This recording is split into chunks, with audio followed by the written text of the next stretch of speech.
الحمد لله نحمده ونستعينه ونستغفره ونعوذ بالله من شرور أنفسنا ومن سيئات أعمالنا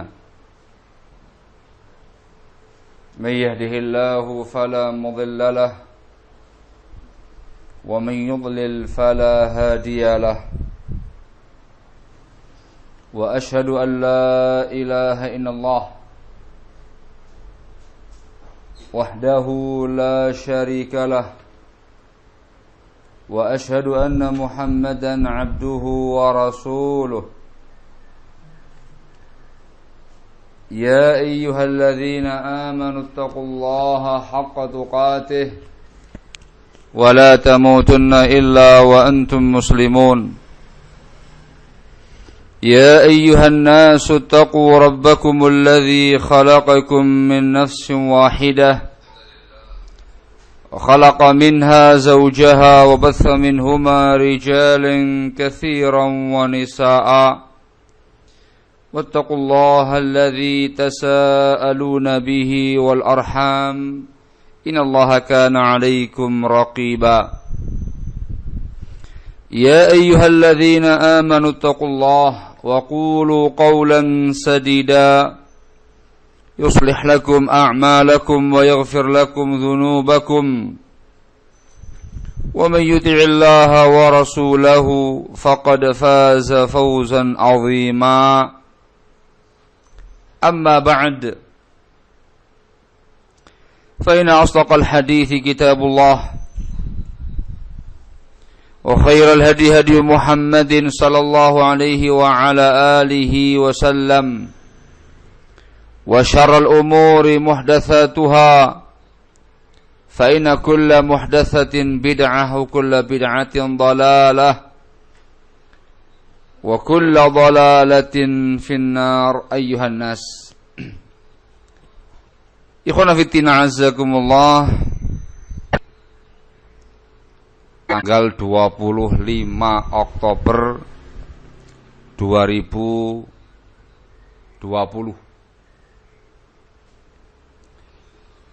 Allah Subhanahu wa ta'ala memberi kemudahan kepada kita untuk bisa mengadakan taklim live streaming atas inisiatif dari para ikhwah Aceh, terkhusus Lok Sumawe. Barakallahu fikum wa fi juhudikum. Semoga perjumpaan via streaming ini perjumpaan yang bisa merajut ukhuwah Islamiyah di antara kita, merajut komunikasi di antara kita, menambah wawasan ilmiah kita,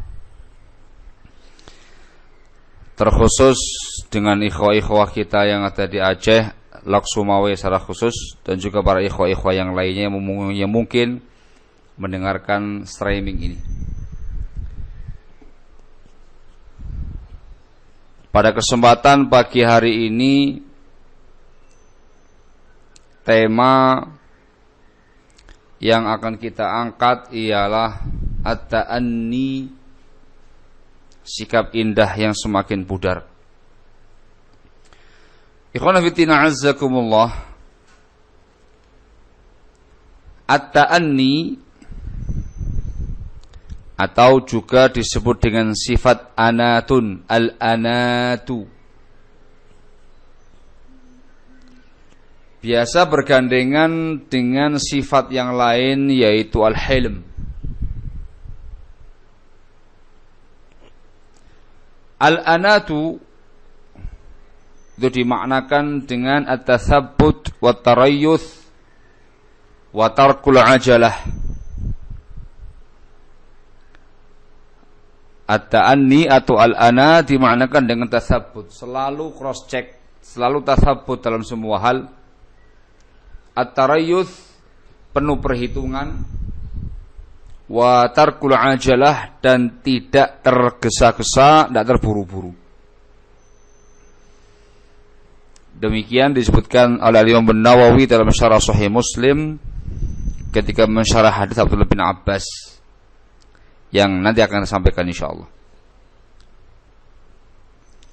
Sementara al-hilm ini dimaknakan dengan at-ta'aqqul fil umur.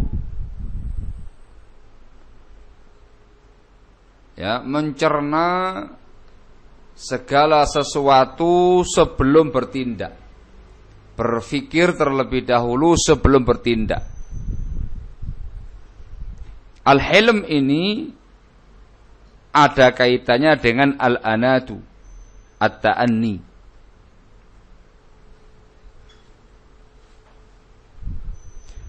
Kata Ibnu Hibban rahimahullah, Al-Imam Al-Hafidh Abu Hatim Muhammad Ibnu Hibban Al-Busti rahimahullah dalam kitab beliau Rawdatul Uqala wa Nuzhatul Fudala ketika menjelaskan tentang al-hilm, beliau mengatakan fal hilmu yashtamilu 'ala al-ma'rifah was-sabr wal anah wat tathabbut. Al-hilm itu meliputi al-ma'rifah, mengetahui, mengilmui sesuatu, kemudian dia sabar, kemudian dia ta'anni dan tasabbut. Sehingga ini dua sifat yang selalu bergandengan, dan ada pada seseorang yang al-muta'anni atau sahibut ta'anni, dia juga biasanya akan memiliki al-hilm, dikatakan sebagai al-halim. Dua perangai ini adalah dua perangai yang sangat mulia. Dipuji Nabi kita Muhammad sallallahu alaihi wa ala alihi wasallam. Disebutkan dalam Sahih Muslim dari Abdullah bin Abbas radhiyallahu taala anhuma bahwasanya Rasulullah sallallahu alaihi wa ala alihi wasallam pernah berkata kepada Al-Ashaj Abdul Qais radhiyallahu anhu, kata Rasulullah sallallahu alaihi wasallam, inna fika khaslataini yuhibbuhum Allah, al-hilma wal anata. Sesungguhnya padamu wahai Asad Abdul Qais ada dua khaslatain, ada dua khaslah, dua perangai, dua akhlak yang dicintai oleh Allah Subhanahu wa ta'ala, yaitu al-hilm wal anah, al-hilm dan at-ta'anni. Seperti yang disebutkan oleh Nawawi rahimahullah, al-hilm dimaknakan at-ta'aqqul fil umur, mencerna, memikirkan terlebih dahulu dalam semua perkara yang hendak dia lakukan atau dia ucapkan. Berfikir sebelum bertindak. Sementara al-anah at-ta'anni dimaknakan dengan tatsabbut wa tarayyuth wa tarkul ajalah. Selalu tatsabbut, selalu memperhitungkan dan enggak terburu-buru. Dua perangai yang dicintai oleh Allah Subhanahu wa ta'ala, menunjukkan perangai yang sangat mulia, perangai yang sangat agung, perangai yang sangat luar biasa. Dua perangai ini, dua perangai yang diajarkan Nabi kita Muhammad sallallahu alaihi wasallam, dicontohkan oleh beliau. Beliau dikenal sebagai halim, sosok Nabi yang betul-betul halim, yang memiliki ta'anni yang luar biasa. Ikhwan fillah azzakumullah, yang perlu untuk kita jabarkan di sini adalah terkait dengan at-ta'anni dan juga al-hilm, terkait dengan bagaimana kita mengaplikasikannya, mempraktekannya, memunculkannya di alam nyata ketika kita berinteraksi dengan pihak-pihak yang lainnya. Perlu diketahui At-ta'anni ini masuk dalam semua sendi-sendi kita. At-ta'anni takunu fil aqwal. Ta'anni itu harus ada dalam perkara ucapan-ucapan. Sebelum berucap, sebelum kalam, ta'anni dulu.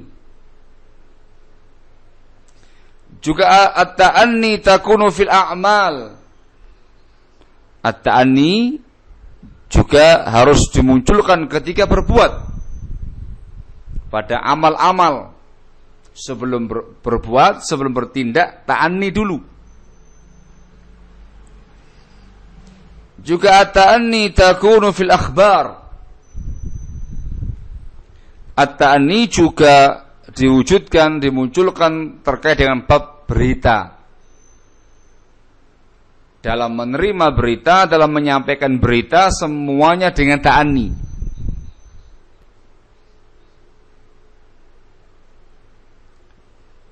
Sehingga at-ta'anni ini betul-betul sebuah perangai yang harus ada pada kita, dikarenakan masuk dalam semua sendi-sendi kehidupan kita.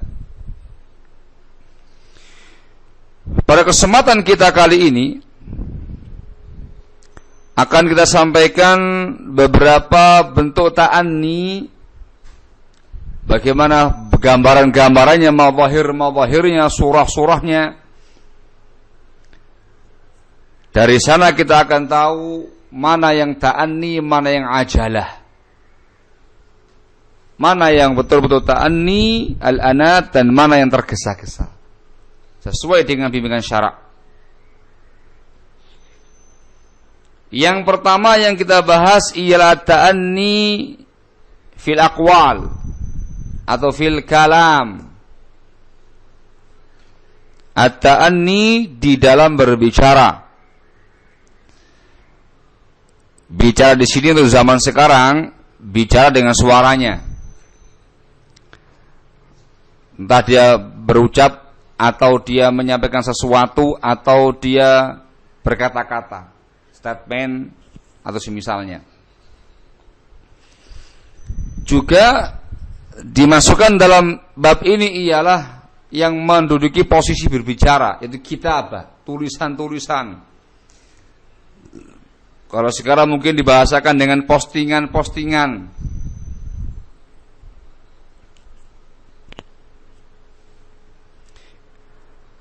Ini at-ta'anni fil aqwal. Ikhwanu fillah azakumullah. Disebutkan dalam sebuah hadis Nabi kita Muhammad sallallahu alaihi wa ala alihi wasallam pernah bersabda dalam Bukhari Muslim dari sahabat yang mulia Abu Hurairah radhiyallahu anhu wa ardhah. Kata Rasulullah sallallahu alaihi wasallam, "Wa man kana yu'minu billahi wal yaumil akhir falyaqul khairan aw liyasmut."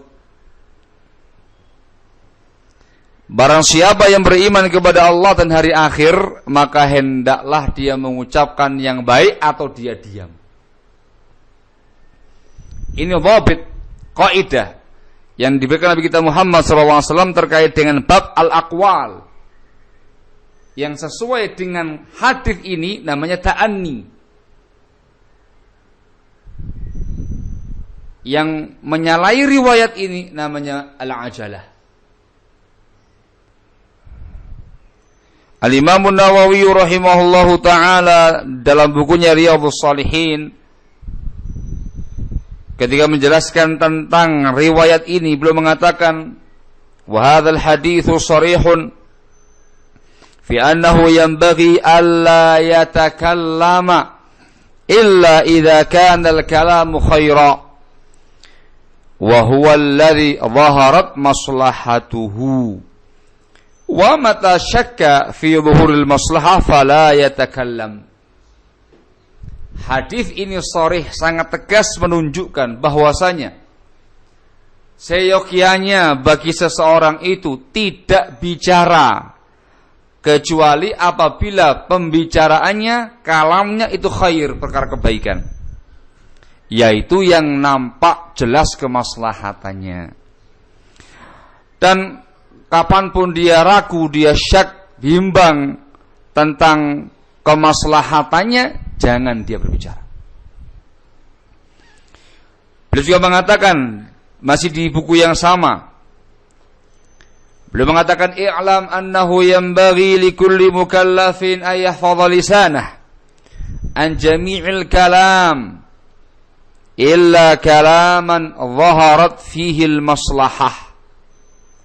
Ketahuilah, kata beliau, sesungguhnya seyogianya bagi setiap mukallaf untuk menjaga lisan dia dari semua ucapan, kecuali ucapan atau kalam yang nampak padanya kemaslahatannya. Wa mata istawal kalamu wa tarkuhu fil maslahati fas-sunnatu al-imsaku anhu. Li'annahu qad yanjarrul kalamu al-mubahu ila haramin aw makruh. Wa dzalika katsirun fil 'adah. Wassalamatu la ya'diluha syai'. Intaha. Kata beliau, manakala ucapan itu sama kemaslahatannya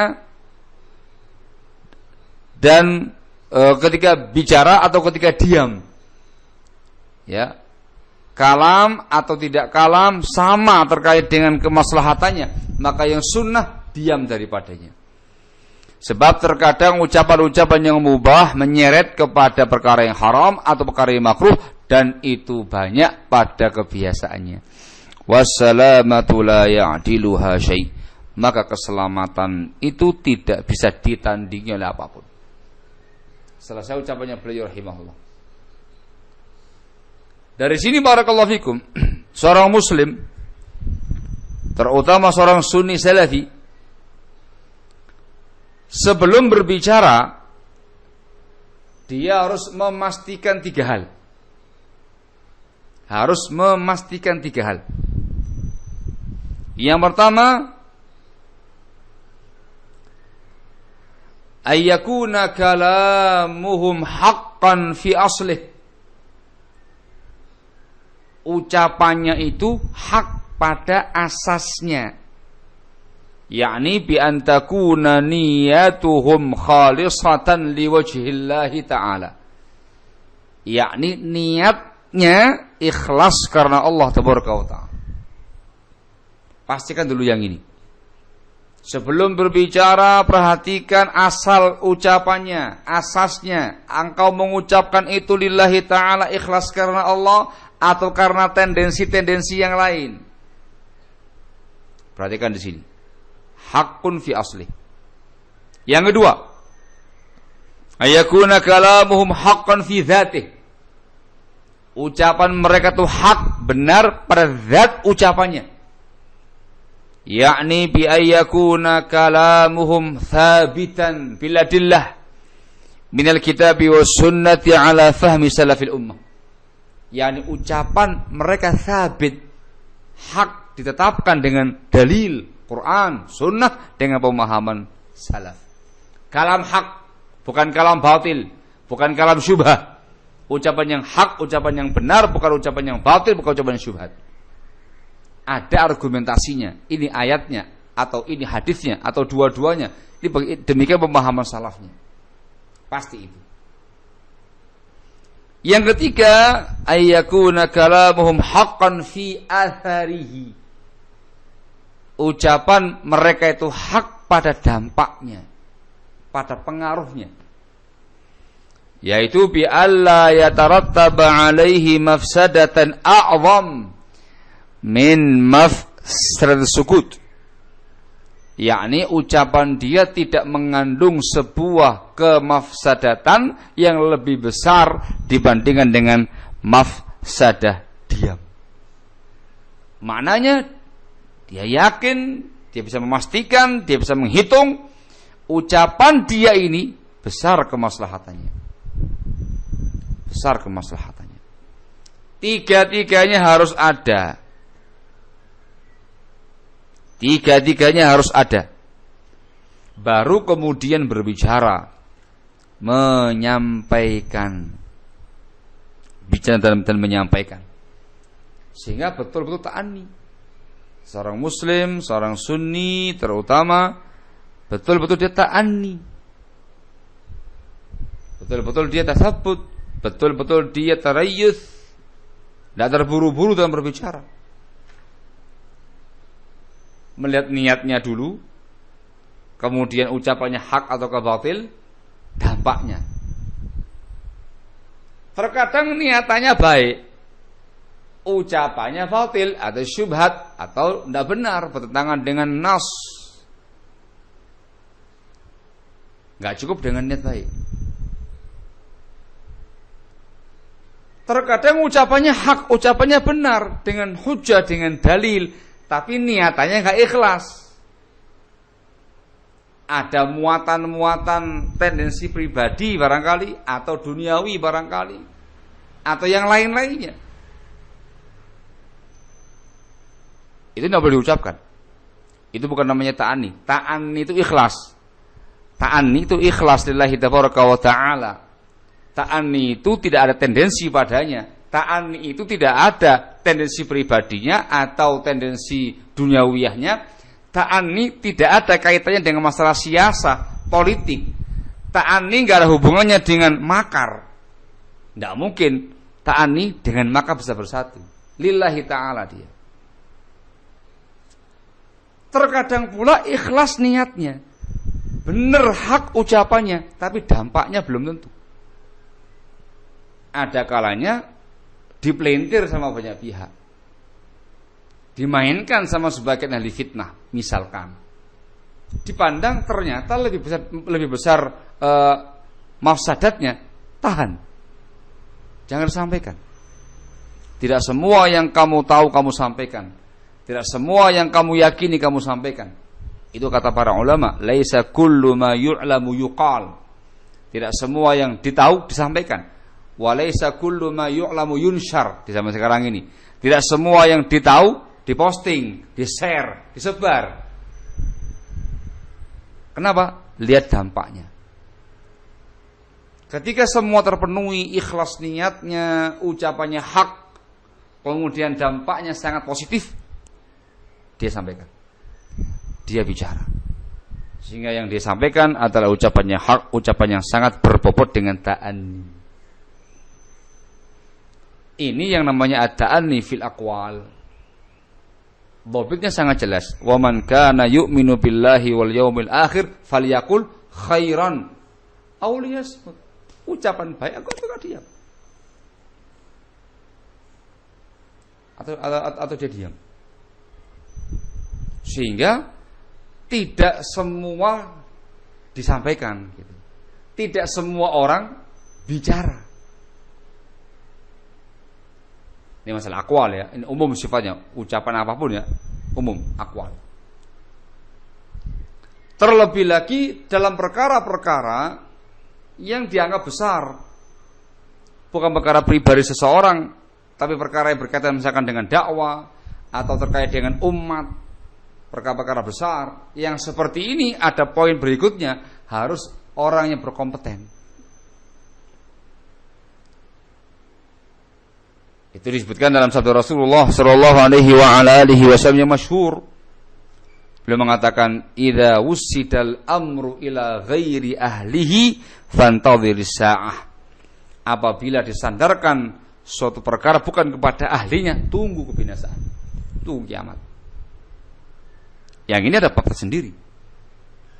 Jangan mengatakan, oh, saya juga manusia, saya juga muslim, saya juga seorang pendakwah, saya juga seorang khatib, saya punya hak untuk berbicara. Ya akan ketahuan di sini siapa yang ta'anni, siapa yang ajalah. Tidak semua disampaikan, tidak semua orang berbicara. Yang berbicara yang berkompeten. Ini nasihat penting diberikan, terutama barakallahu fikum pada ayyamul fitan. Kita sekarang di zaman yang banyak fitnah, barakallahu fikum, harus betul-betul ta'anni dalam berucap, ta'anni dalam berkalam, ta'anni di dalam memposting atau men-share atau menyebarkan sesuatu. Nanti akan dikaitkan dengan pembahasan al-akhbar. Masuk pada pembahasan yang kedua, ta'anni fil akhbar. Karena ada kaitannya dengan masalah akwal, poin yang kedua terkait dengan al-akhbar. Ta'anni dalam bab berita. Ikhwana fillah azakumullah. Ada beberapa poin yang disebutkan oleh para ulama yang membuat kita harus lebih ta'anni, lebih tasabbut, jangan terburu-buru, lebih ta'anni terkait dengan bab khabar. Bisa jadi pada khabarnya, atau yang kedua pada al-mukhbirnya. Yang pertama pada kabarnya, pada khabarnya. Terkadang kita harus ta'anni terkait dengan sebuah kabar yang sampai, yang membuat kita lebih harus ta'anni. Misal, ka'ayyakuna ghariban. Kabarnya kok aneh gitu. Gharib, enggak masyhur, enggak umum. Ada yang janggal. Au yakunu mukhalifan lil ma'lum. Bertentangan dengan perkara yang maklum. Yang maklum A. Kok ini kabar beda. Ini lebih harus dita'anni. Atau yang ketiga, ayyakuna antakunal akhbar mutarakimah. Berita-beritanya, kabar-kabarnya adalah simpang siur, saling tumpang tindih, simpang siur. Ini lebih harus ta'anni lagi. Atau ayamal fitan, terkait dengan masanya, berita yang tersebar di masa-masa fitnah. Ini lebih lagi harus ta'anni.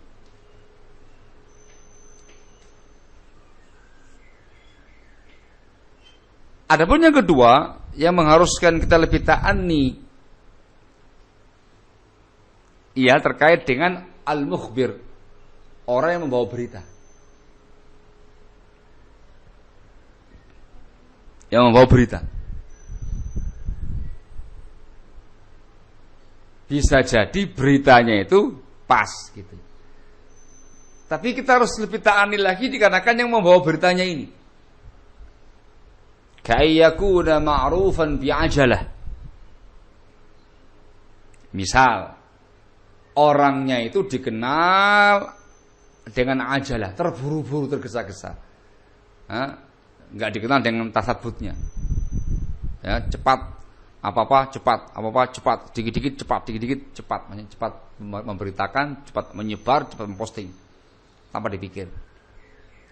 Ini harus lebih ta'anni. Atau dia ma'ruf bitadlis au fisq, atau dia dikenal tadlis, suka menyamarkan berita, atau dikenal fasik, au makr, au tala'ub, au kadhib, atau orang yang dikenal sebagai orang yang suka membuat makar, suka tala'ub, mempermainkan berita, atau dusta, atau yang lain-lainnya. Kalau zaman ayamul fitan dikenal dengan orang yang suka membuat fitnah.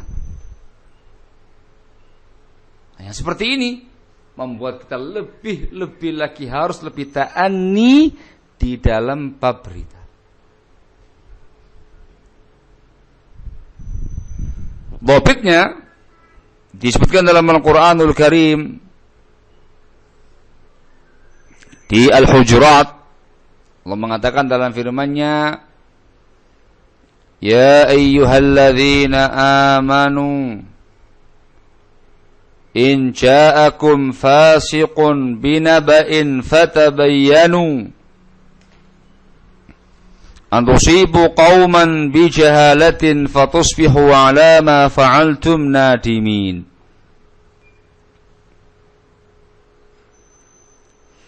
Ayat yang begitu masyhur di kalangan kita.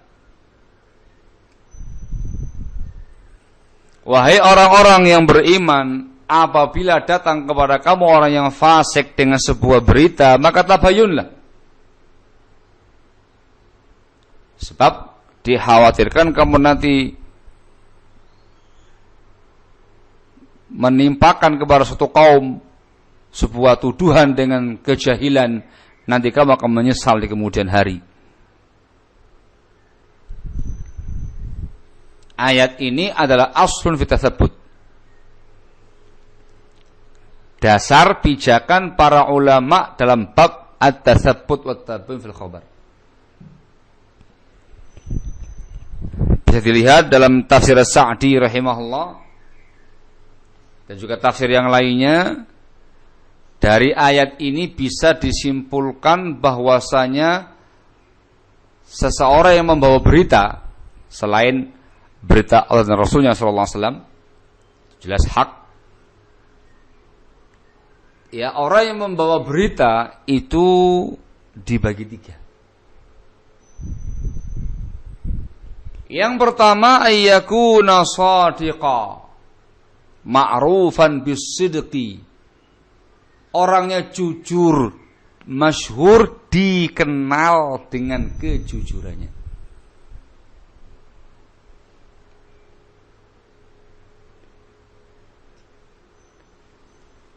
Maka hukum asal beritanya diterima. Al-aslu fi khabaris shadiq qabuluhu. Hukum asal beritanya orang yang shadiq, yang jujur, diterima. Kamu terima. Itu hukum asalnya. Dia jujur orangnya.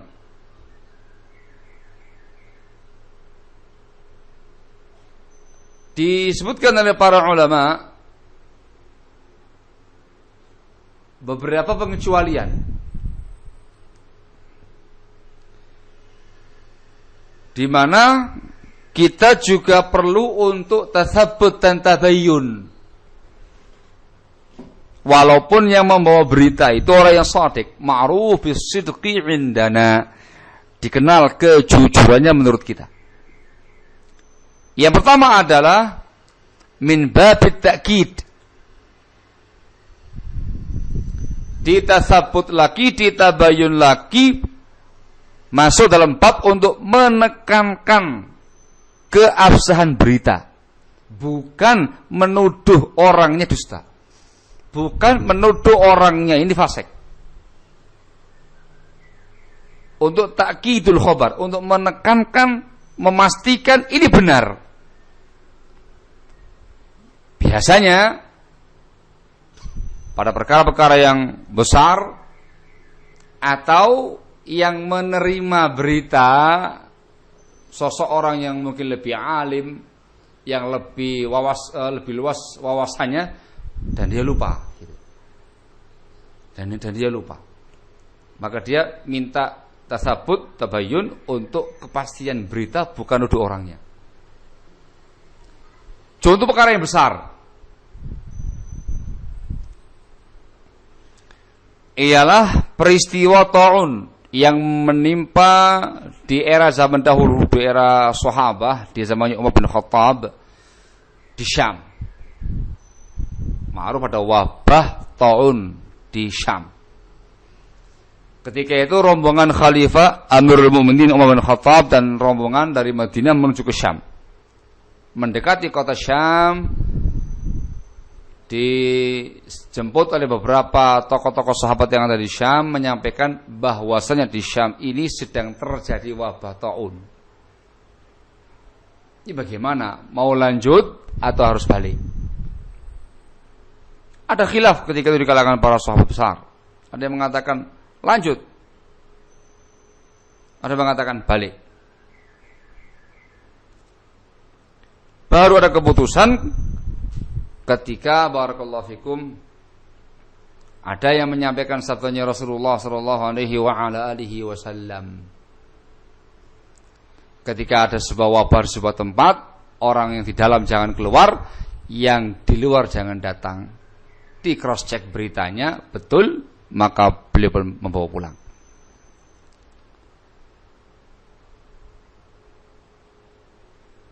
Kisah yang lainnya Ini juga termasuk perkara yang besar dalam Islam, dikarenakan perkara agama, perkara yang besar, perkara yang berat, dan juga dikarenakan yang menerima berita orang yang sosoknya orang yang lebih alim, tapi dia lupa. Pada pembahasan al-isti'dzan, disebutkan dalam hadis dan itu masyhur ya ikhwan, riwayat panjangnya disebutkan oleh Al-Bukhari dalam bukunya Adabul Mufrad, riwayat mukhtasarnya disebutkan dalam Bukhari Muslim. Disebutkan bahwasanya sahabat yang mulia Abu Musa al-Asy'ari radhiyallahu taala anhu wa ardhah pernah datang ke rumah sahabat Umar yang kala itu sebagai Amirul Mukminin. Abu Musa izin sampai 3 kali tidak diizinkan masuk, beliau pulang. Sahabat Umar ngerasa ada suaranya Abu Musa, disuruh ngecek. Tadi kan ada suaranya Abu Musa, coba lihat. Sudah pulang wahai Khalifah Umar. Pulang, panggil dia. Ini dari saya, redaksi dari saya. Bil makna, dipanggil. Ditegur sama sahabat Umar, kenapa kok kamu pulang? Katanya sahabat Musa, ya demikian bimbingan sunnah Rasulullah SAW. Al-isti'dzan salas, meminta izin itu 3 kali. Kalau diizinkannya masuk, kalau enggak ya pulang. Kamu datangkan bukti atas yang kamu sampaikan ini. Kalau tidak, kamu akan saya beginikan. Sebagai khalifah ketika itu. Beliau langsung datang ke kalangan Ansar menanyakan ini hadis, dan yang mempersaksikan bersama dengan beliau yang paling muda kala itu di kalangan para sahabat Ansar, yakni sahabat yang mulia Abu Sa'id Al-Khudri radhiyallahu taala anhu arba, dibawa ke sahabat Umar. Ini saksi saya. Beliau nerima. Beliau enggak menuduh sahabat Musa kadzab, tidak. Beliau mengatakan di akhir riwayat, al-hadni as-safqatu bil aswaq. Ya Allah, Umar enggak tahu aku telah terlalaikan oleh kesibukan di pasar. Kita semuanya sepakat sosok Umar lebih alim daripada Abu Musa al-Asy'ari, lebih alim, lebih dekat dengan Rasul, lebih mengerti sunnah, lebih mengerti hadis. Janggal beliaunya, kok saya enggak tahu ya? Gitu, kok saya enggak tahu ya? Bukan suudzon dengan yang membawa berita, bukan menuduh dia dusta atau dia fasik atau dia kok orang sekali bersaya kok enggak ngerti gitu loh. Bawakan bukti, tasabbut. Ketika dibawakan bukti dan betul, beliau langsung menyalahkan sendiri, ya Allah, ternyata aku yang lupa, aku terlalaikan oleh kesibukan di pasar. Ini bisa. Dalam kondisi yang seperti ini tidak sabut.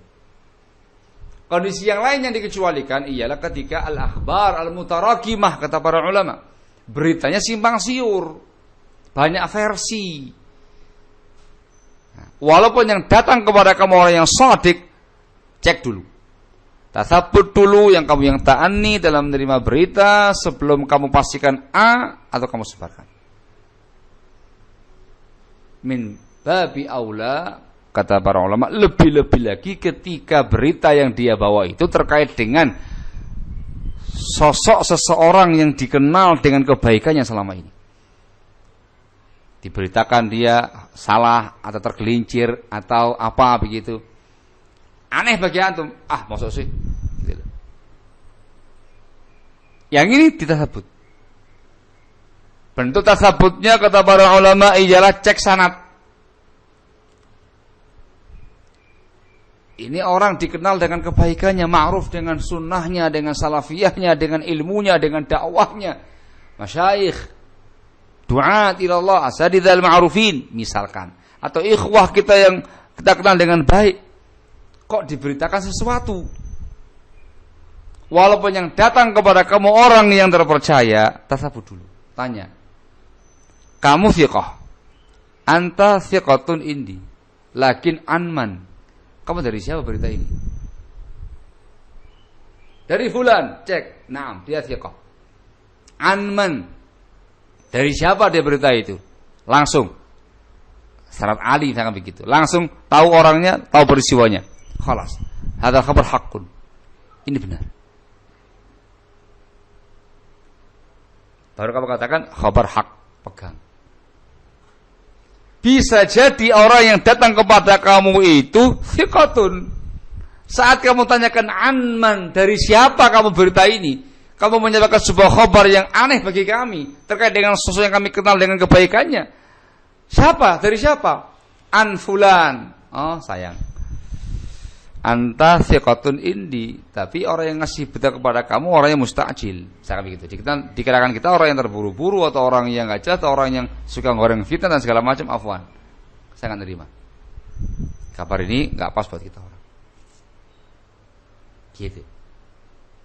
Kenapa? Dikarenakan yang diberitakan sosok orang yang ma'ruf dengan kebaikannya.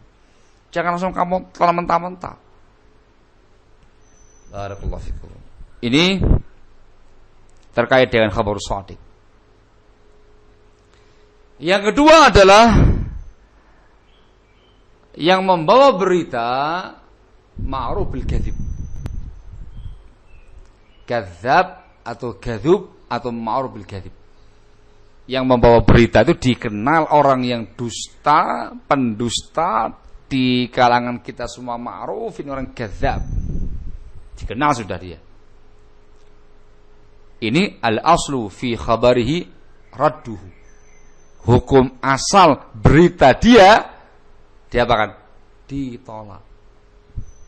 Itu hukum asal. Kadzab, kelas. Kita enggak ambil dia, enggak hawil sama kabarnya dia. Namun kata para ulama ada sebuah pengecualian. Ada sebuah pengecualian.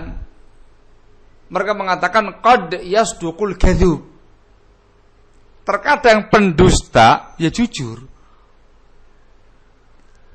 Ini diambil dari mana? Dari kisah sahabat yang mulia Abu Hurairah radhiyallahu anhu atau dengan syaitan atau dengan iblis terkait dengan setan yang ngutil makanan di Baitul Mal itu. Cukup panjang kisahnya ya, antum insyaallah mengetahuinya. Di mana ketika itu kan ditangkap sampai 3 kali. Yang pertama dia mengadu, kasihan, dilepas. Yang kedua dilepas. Yang ketiga harus disampaikan kepada Rasul. Dia minta maaf dan memberikan sebuah faedah kepada Abu Hurairah, ayat kursi. Kalau kamu baca sebelum tidur akan dijaga Allah dari sampai pagi, kan gitu ya. Disampaikan kepada Rasulullah SAW. Apa kata Rasul? Ama innahu sadaqaka wa huwa kadzub. Katakanlah wahai Abu Hurairah, kali ini dia jujur kepada kamu dan dia pendusta. Kamu tahu siapa dia? Ada syaitan. Kata-kata sadaqaka fa huwa kadzub.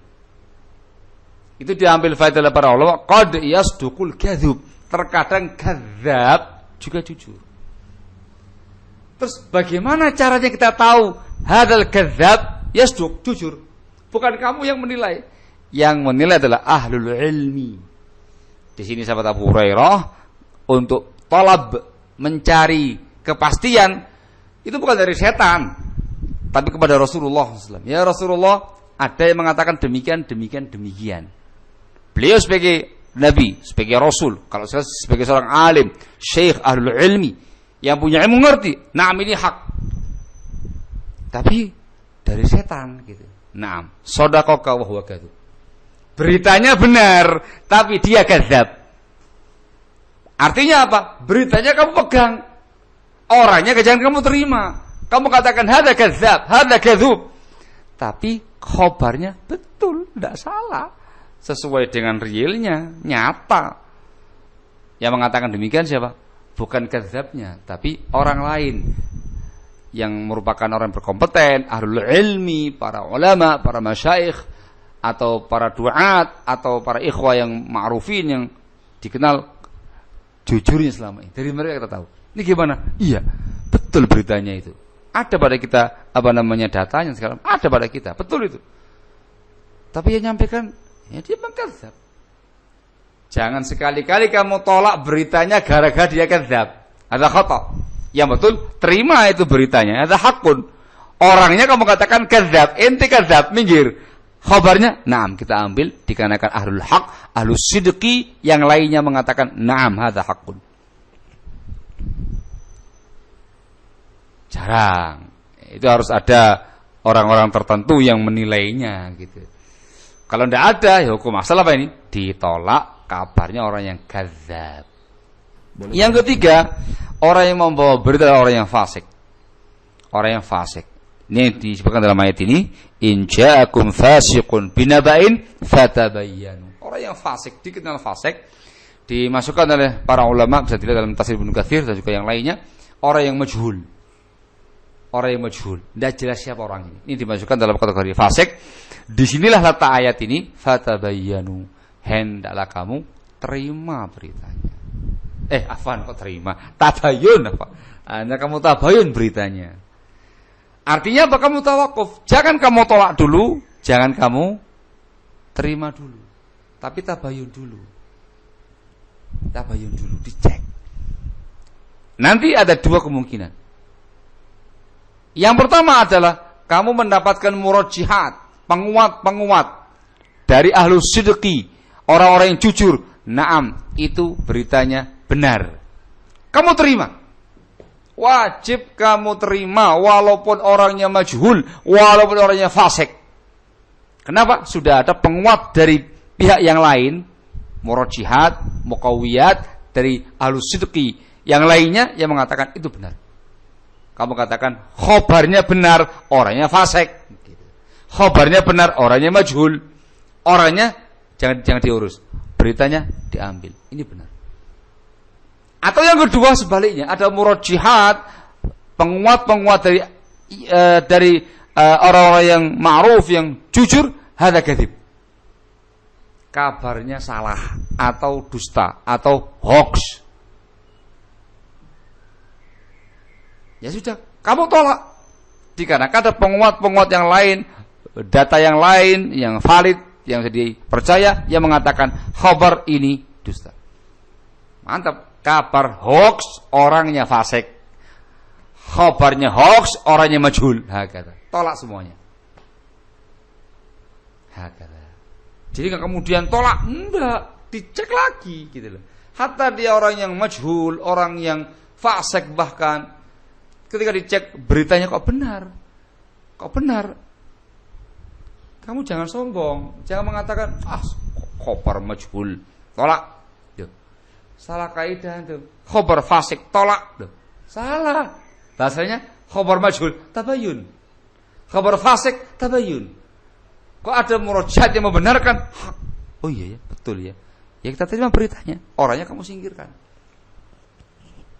Hakala. Ini semua terkait dengan kaidah tabayun, terkait dengan orangnya. Kemudian, ini perlu diperpanjang ya kawan, terkait dengan masalah khabar. Setelah kamu yakin, setelah kamu pastikan, entah dari khabar shadiq atau dari murajihat, penguat-penguat yang lain dari orang yang shadiqin, hadzal khabar sahih. Ada satu poin lagi. Ya, satu poin lagi yang harus diperhatikan baik-baik. Terkait dengan masalah khabar, sudah kamu pegang hadza haqqun. Ingat, ada poin berikutnya terkait dengan masalah nasrul khobar, penyebaran berita, share berita, posting berita. Ini babnya lain lagi. Babnya lain lagi. Ini babnya sama dengan pembahasan tadi tentang masalah at-ta'anni fil kalam. Ta'anni dalam berbicara. Beda. Yang tadi kita bahas itu terkait dengan masalah sihhatul khobarnya, memastikan keabsahan beritanya. Betul-betul ta'anni hadza sahih, hadza sahih. Gitu loh. Sudah, pegang. Terkait dengan nasrul khabar, menyebarkan berita, lain lagi pembahasannya. Ada ta'anni berikutnya. Tidak semua berita kamu sebarkan. Tidak semua berita kamu share. Tidak semua berita kamu posting. Ini sama kaedahnya dengan pembahasan at-ta'anni fil kalam. Harus ada 3 poin tadi. niatnya kamu cek dulu, ikhlas ataukah tidak. Khabarnya kamu sahih ataukah tidak. Dampaknya maslahat ataukah tidak. Sehingga tidak semua berita yang kamu dapatkan kamu sebarkan. Tidak semua khabar yang kamu dapatkan kamu posting, kamu share. Tergantung bagaimana 3 poin tadi, terutama terkait dengan masalah kemaslahatannya, dampaknya itu. Dari sinilah barakallahu fikum, di kalangan para ulama kita ikhwan fillah azakumullah, ada kaidah at-tafriq bainal majalis. At-tafriqu bainal majalis, membedakan majlis. Namanya at-tafriqu bainal majalis, membedakan majlis. Yang beda majlisnya ya, yang disampaikan sama. Yang disampaikan sama, yang menyampaikan jelas orangnya. Tapi yang disampaikan ini perlu diperhatikan baik-baik terkait dengan masalah majelisnya. Ada namanya majalis khassah. Majalis khassah. Majelis khusus. Majelis khusus. Ada yang namanya barakallahu fikum al-majalisul ammah. Majelis umum.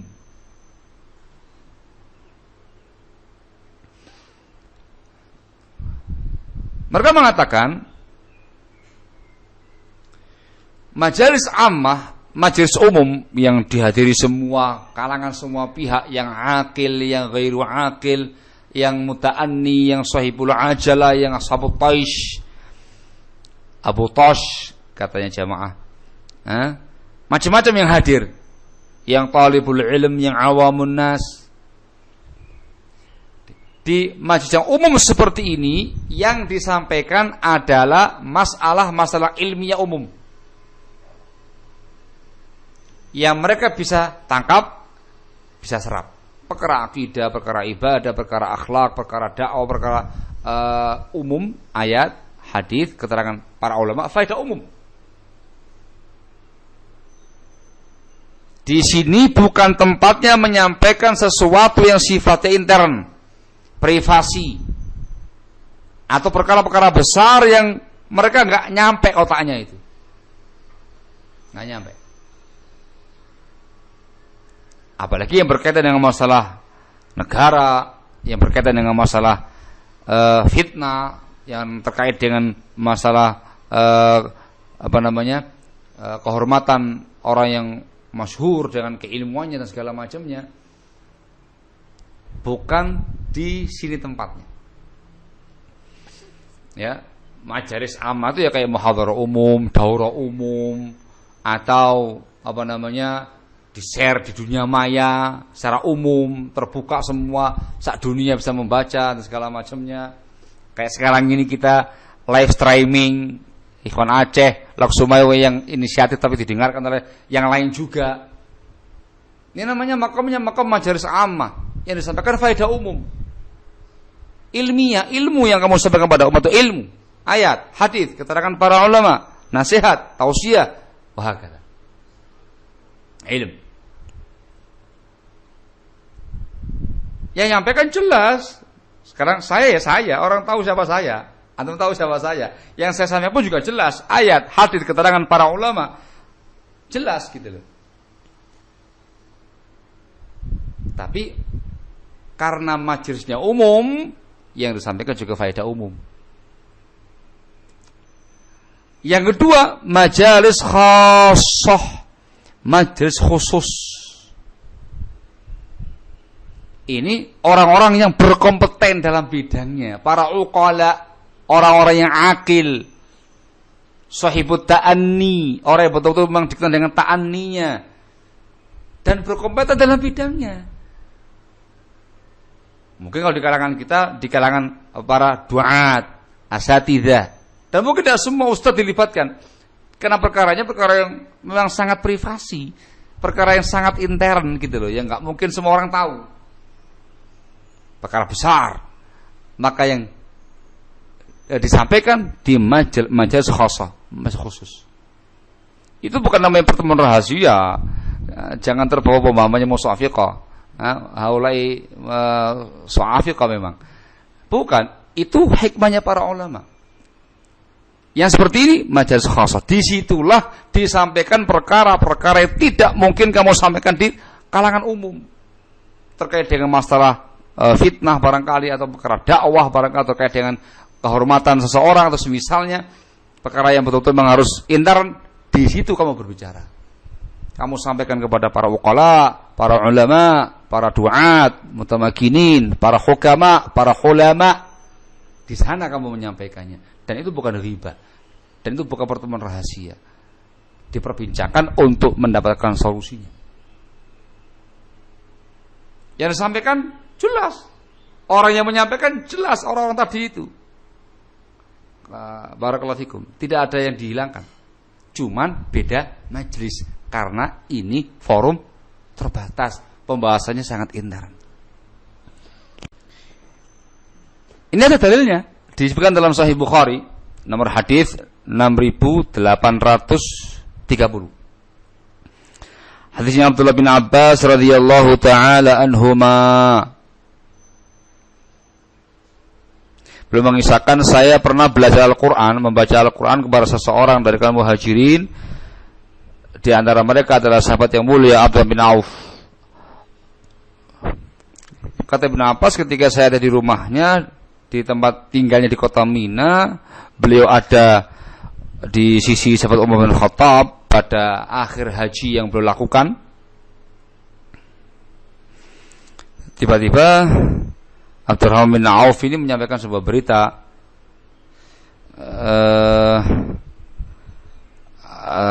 sebuah isu yang berkaitan dengan masalah intern negara gitu. Jadi adalah sebuah isu-isu atau fitnah-fitnah besar terkait dengan masalah pembaiatan, baiat khalifah gitu. Ini perkara besar ya, Pak. Ketika mendengarkan kabar itu, khalifah marah. Umar ibn Khattab sebagai khalifah ketika itu marah besar.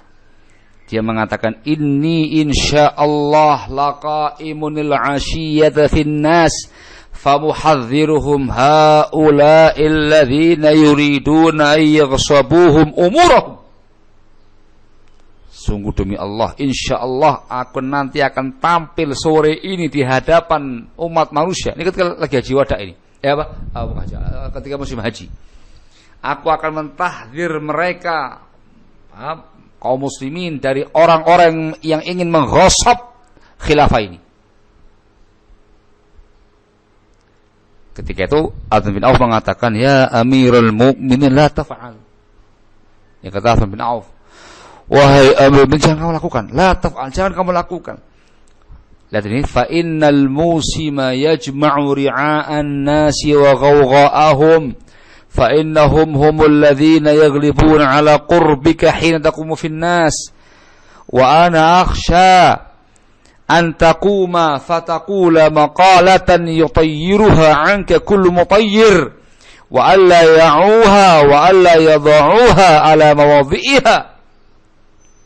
Wahai Amirul Mukminin, jangan kamu lakukan. Ini musim haji, mengumpulkan semua jenis masyarakat, ri'a dan ghawgha mereka, masyarakat umumnya, ya awamnya, yang jahilnya, semuanya kumpul. Mereka itu yang bakal mendominasi majelis kamu, yang di sekitar kamu ketika kamu tampil di depan mereka. Aku khawatir kalau engkau nanti tampil, engkau mengucapkan sebuah statement, sebuah makalah akan disebarluaskan, diterbangkan oleh semua orang tadi itu, dan mereka tidak mencernanya dengan baik dan tidak menempatkannya di tempat yang layak. Fa'amhil, tunggu, kata beliau Abdullah bin Auf, fa'amhil, tunggu hatta taqdumal Madinah fa innaha darul hijrati was sunnah fatakhlusu bi ahli al-fiqh wa ashrafin nas fataqula ma qulta utamakkinan faya'i ahlul ilmi maqalataka wa yad'unaha ala mawadhi'iha. Tunggu sampai kamu nanti pulang ke kota Madinah. Madinah adalah darul hijrah, darus sunnah. Engkau pilih secara khusus orang-orang yang ahlul fiqih, tokoh-tokoh sahabat yang mulia, khusus untuk mereka ini. Kamu silakan mengucapkan apa yang kamu ingin ucapkan dengan mantap. Maka para ulama akan mencerna apa yang kamu sampaikan nanti, dan mereka menempatkan pada tempatnya. Faqala Umar, wallahi insyaallah la aqumanna bidzalika awwala maqamin aqumuhu bil Madinah. Ya, demi Allah, insyaallah aku akan tampil pertama kali aku datang ke kota Madinah, akan tampil di situ. Akan saya kumpulkan para fuqaha, para ulama, para asyrafun nas, saya akan ngomong di depan mereka. Ini faedah besar ya, Pak. Ya. Membedakan majelis itu termasuk ta'anni fil aqwal, ta'anni fil akhbar. Tidak semuanya kamu posting, dikit-dikit posting, dikit-dikit posting, dikit-dikit share, dikit-dikit share. Akhirnya perkara-perkara yang semestinya disembunyikan, dirahasiakan, perkara intern, perkara privasi, yang semestinya ranahnya para ulama, ranahnya para duat, bocor kabeh. Semuanya tahu dikarenakan tidak adanya ta'anni. Bedakan. Barakallahu fikum. Nah, ini semuanya terkait dengan ta'anni fil akhbar, dalam perkara berita. Waktunya sudah jam 11 lebih ini. Di tempat kita ini tinggal sekitar 10 menit adzan zuhur ini. Padahal di benak saya masih banyak yang mau disampaikan. Kita belum membahas tentang at-ta'anni indal fitan, terkait dengan masalah sikap ta'anni ketika di masa-masa fitnah atau terjadinya sebuah fitnah. Naam, barakallahu fikum. Labas, kalau ada kesempatan nanti kita agendakan pada kesempatan yang kedua, lanjutan daripada tema ini, lebih mengkerucut at-ta'anni indal fitan, sikap ta'anni di masa fitnah. Gitu ya. Barakallahu fikum. Dikarenakan waktu yang memungkinkan karena menjelang zuhur tempatnya saya. Intinya adalah dari apa yang disampaikan tadi, yang penting kita pahami adalah dhawabit ta'anninya itu. Kaidah-kaidah ta'anninya. Kapan dikatakan ta'anni dan yang bukan. Yang sesuai dengan prinsip-prinsip yang disampaikan di atas, maka dikatakan muta'anni, orang yang ta'anni. Lawan daripada itu adalah orang yang al-ajalah. Dan ini yang di zaman sekarang ini, barakallahu fikum, sangat disesalkan, pudar. Tidak tahu ini kenapa ini ke kaum muslimin atau para ikhwah kita ini. Tidak tahu ini, senang banget ini ke sharing-sharing dan posting-posting ini. Subhanallah, apa yang mereka tahu langsung tempel, langsung posting, langsung di-share. Mestinya mereka harus ta'anni, apalagi terkait dengan dunia maya ya. Harus lebih ta'anni dalam bab-bab yang seperti ini. Barakallahu fikum. Jadilah orang yang muta'anni, jadi orang yang halim. Jangan jadi muta'ajjil, orang yang terburu-buru, atau jadi orang yang taish, yang bertindak kerasa gerusu, tanpa dipikir matang-matang. Barakallahu fikum. Dan ta'anni yang kita lakukan harus ikhlas karena Allah Azza wa Jal, bukan ta'anni makar, bukan ta'anni tendensi. Betul-betul ta'anni sesuai dengan bimbingan syarak. Barakallahu fikum. Sementara sampai sini terlebih dahulu. Nanti insyaallah kita agendakan kesempatan berikutnya, walaupun mungkin sepekan, 2 pekan, terus 1 bulan depan labas, waktu yang tepat untuk melanjutkan tema yang kedua. Temanya adalah ta'anni indal fitan, sikap ta'anni di masa fitnah. Barakallahu fikum. Semoga yang disampaikan bermanfaat untuk saya pribadi dan tentu sekalian, dan semoga bisa difahami dengan baik, dan tolong jangan disalahpahami. Ini majelis ammah, majelis umum, faedah umum, faedah ilmiah secara umum. Barakallahu fikum. Demikian dari saya. Mohon maaf untuk sementara belum ada tanya jawab dan segala macam dikarenakan waktu yang mepet di sini mau zuhur, dan insyaallah akan dipending saja pada pembahasan tema yang kedua insyaallah di lain waktu, lengkap dengan tanya jawabnya insyaallah tabaraka wa taala. Sementara cukup, naktafi lahuna, subhanaka wa bihamdika, asyhadu an la ilaha illa anta, astaghfiruka wa atubu ilaik, walhamdulillahi rabbil alamin.